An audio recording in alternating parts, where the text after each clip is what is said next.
Welcome back guys sa ating channel, ang Tutanlop.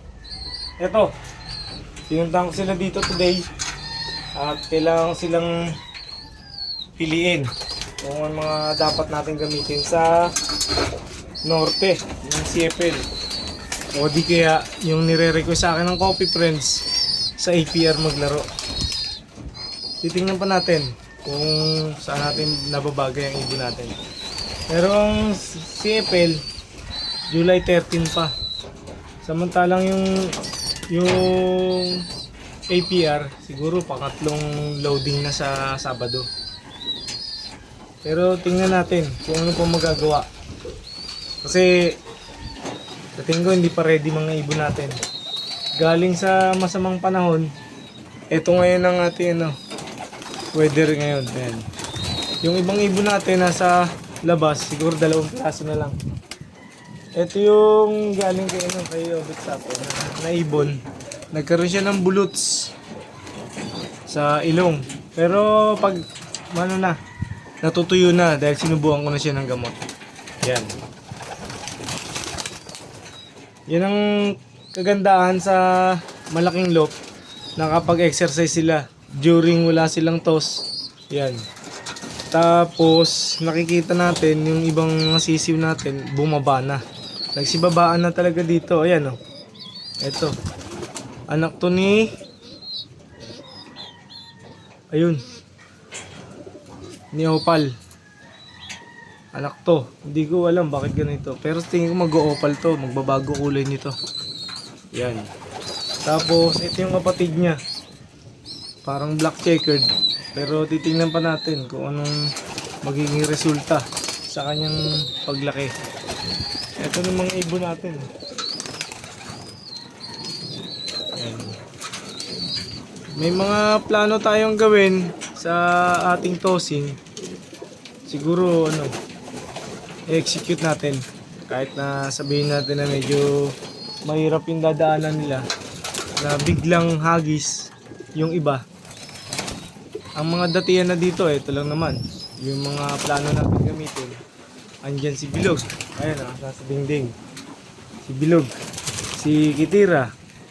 Si PSU. Etong syempre si Cookie. Kasama yan. Paborito ni Mami Tutan. Saka yung makisama ko ngayon sa si Aswang. Si Arthur. Saan si Arthur? Ayun. Dingding. Si Arthur. Siyempre siya. Kabihan siya ni Bilog.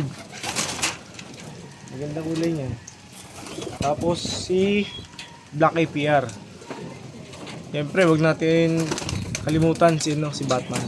Yung bago nating Batman. Magaling kay paring Casey Nimura. Shoutout siyempre. Ayan. Meron naman tayong susunod na ilalatag. Nasa North Loop. Bali si Blue Check, etong si Ovaltine, si Binondo Girl, si Ampon, si Miss Tapia, baka isama ko si Damisu, saka itong si Thunder.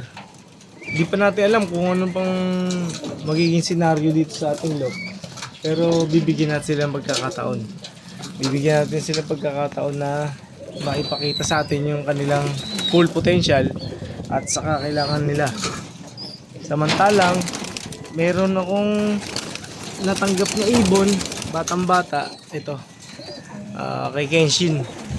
Parang Kenshin. May bullets din sa ilong pero tuyo na rin dahil sinubukan na natin ang gamot. Ayan sila. Ayan ang ating mga ibon guys. Nagkakagulo na sila.